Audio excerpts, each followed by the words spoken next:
Hello everyone, it's Leo and I'm here today to talk about the debut of the Queen.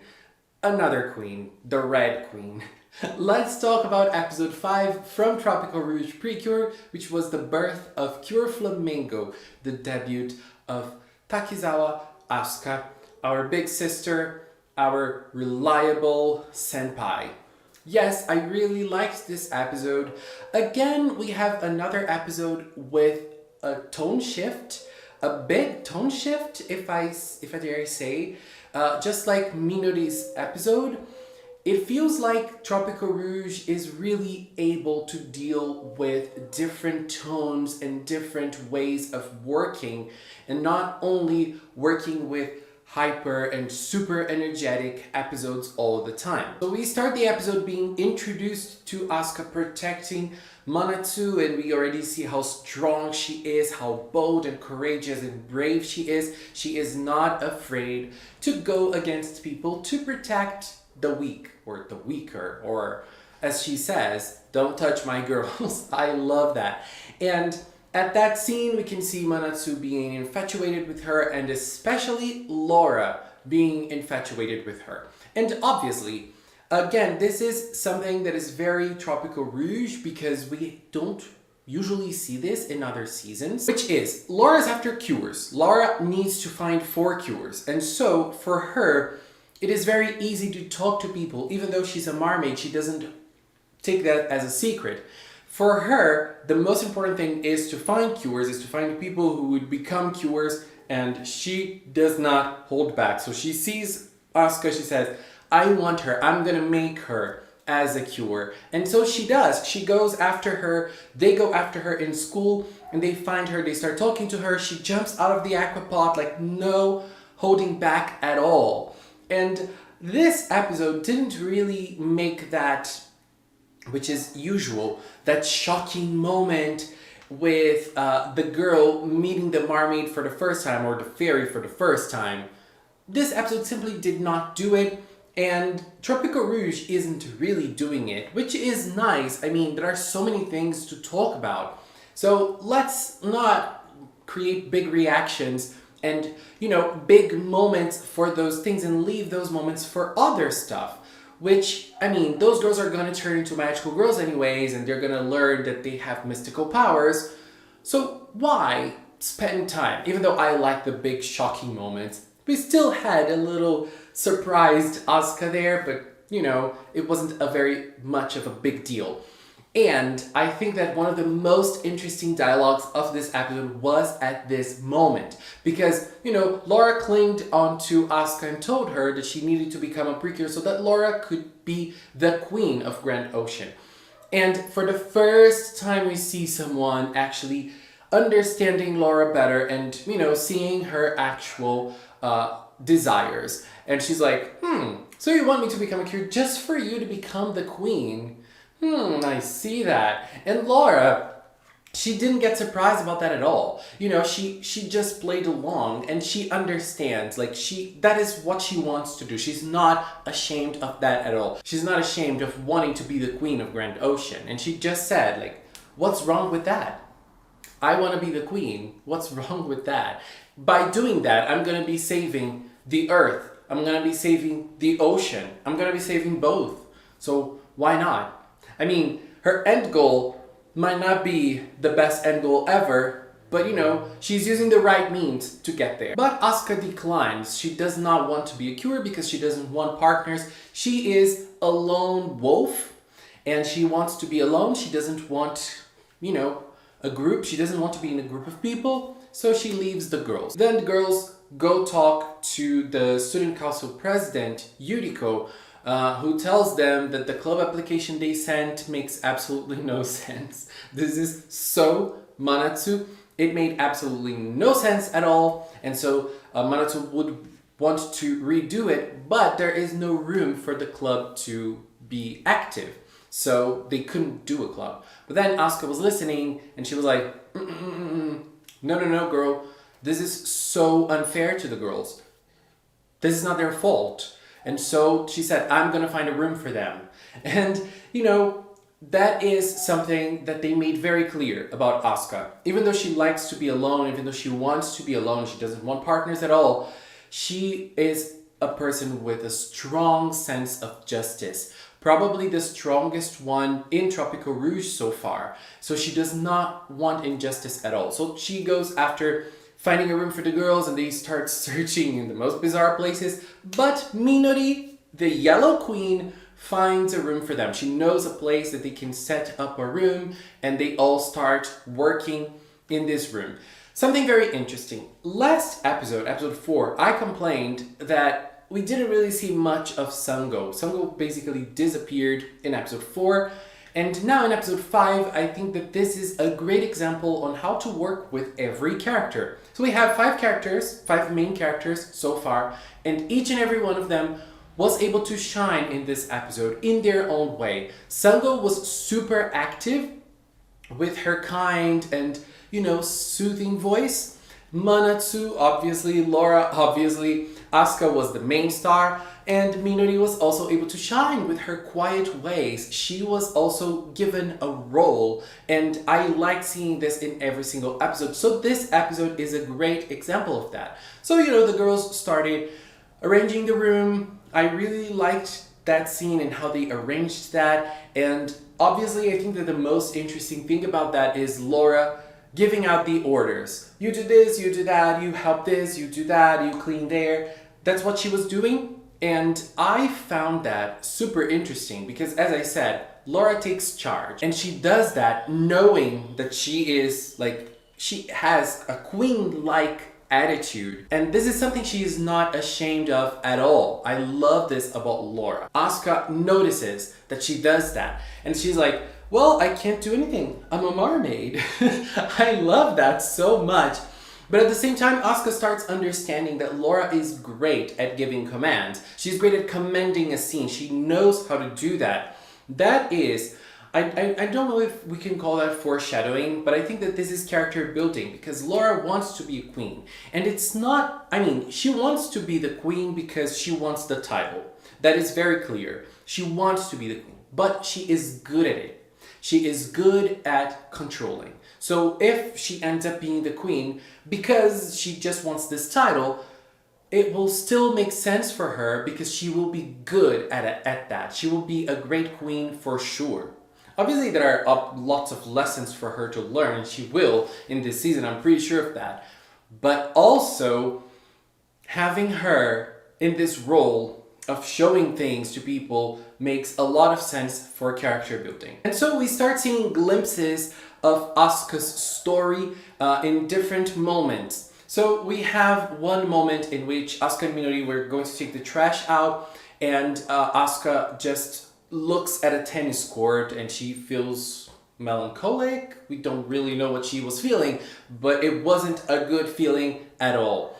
At another moment when the girls were all together eating melon puns that were very cute, and they are being sold in Japan now. Melon puns are sold, but the PRECURE melon pun, the tropical melon pun is being sold, and there is a mango flavored one too in the show. I don't know if they're selling that one, probably they are. And they start talking. Manatsu says that it's very interesting that, she is participating, and she says I'm here, but I don't want partners. I don't need that in my life. I don't need companionship. I don't need that. I'm by myself and it's fine like that. But Manatsu has a totally different way of seeing it. Manatsu seems to be the opposite. She didn't have any friends at her age when she was living in the island, and now that she's in Aozora City, she wants to enjoy that to the max. And Asuka, on the other hand, as we don't really know what happened, is probably the opposite. Because we see some glimpses, we saw the tennis court, and we saw in this scene that she doesn't want companionship at all, but we also saw a scene that when she was crossing Yuriko from the student council president, and there was something there. It gathered a reaction from her. So it's obvious that something happened between those two. And looking at the tennis court, they were probably partners in tennis. Maybe, they played tennis together, or they were in the same club, and something might have happened that broke that relationship, and she felt in distress, she felt sad. and this was maybe a traumatic experience for her. Interestingly enough, if we compare this episode to episodes 3 and 4, which have Sango's story and Minori's story, Sango's story and Minori's stories were both shown to us in their respective episodes, and they were explained to us, and they were solved at the same time. Asuka's story is just hinted. So it's a very different type of narrative for Asuka, and this story will probably be told during the season, which is a great thing. We don't have something resolved because it's different from the other two. Obviously, we're probably gonna have moments from both of them talking about what happened in the respective episodes, and this is probably gonna lead on in the season, but you know, the distress they were feeling in their own episodes were solved when they became cures. And in Asuka's case, no glimpse of that yet, so we're yet to see her story unfold, and I'm very curious. I really like the Student Council President design. She looks incredible, and she obviously reminds me of Dark PRECURE. Yes, the other queen. Another queen from Heartcash PRECURE. Girl, she looks amazing. I would love if she were the mid-season cure, or if she were someone important in the season.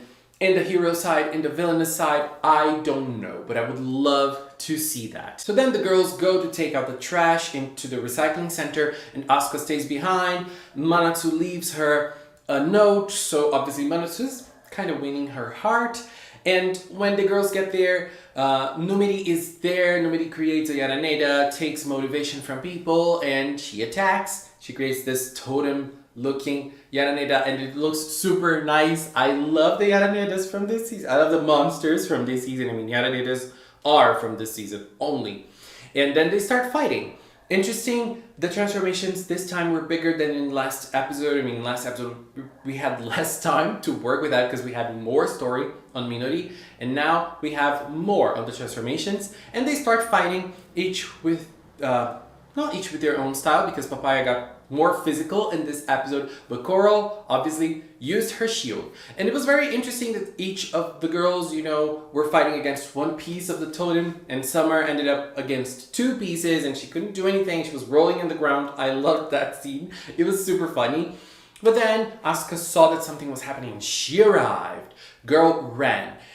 And different than Sango and Minori that became cures because it was part of the character development of their own stories. With Asuka, it was because of her sense of justice. She wanted to protect the girls, and that's what she did. She became Cure Flamingo because of her will to protect the others. And it was very interesting.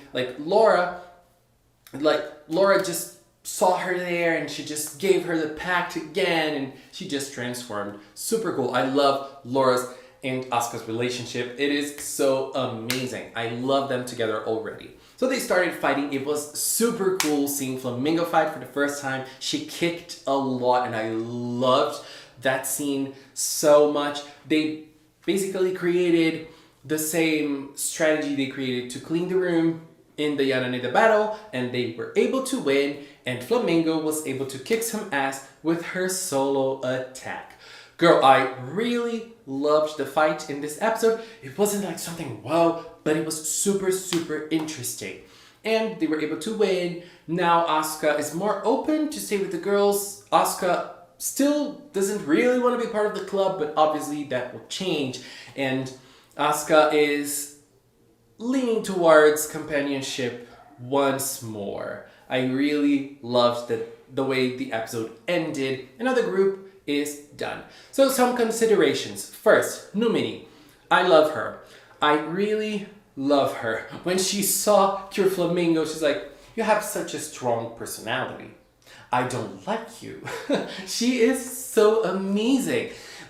She isn't doing much. She just sits there and talks. That's what she does, and I love it. She is ironic, and she kind of teases the girls, even though the girls don't seem to be listening at all because they were fighting. But I love her lines. I really love her. They're giving so much personality to this villain. I think she's gonna steal my heart and be my favorite. I'm really loving how they're working with her.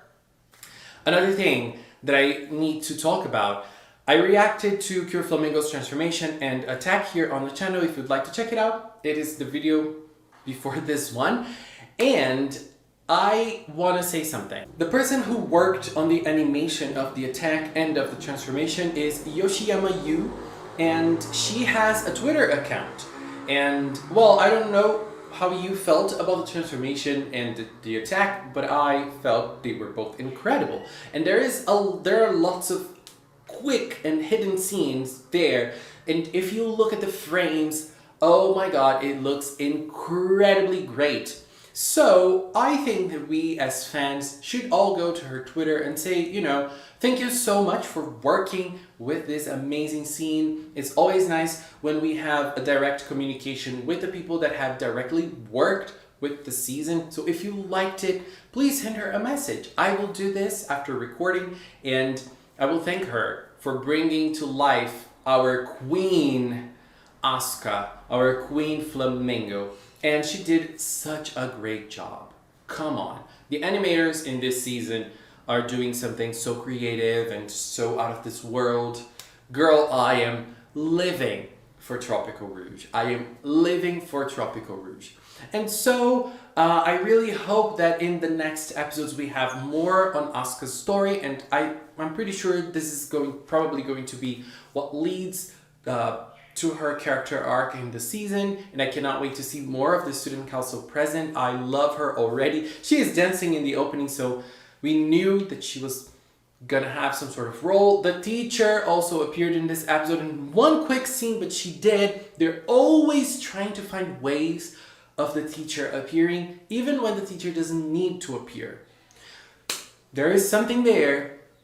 There's something there. I don't know what it is, but there is.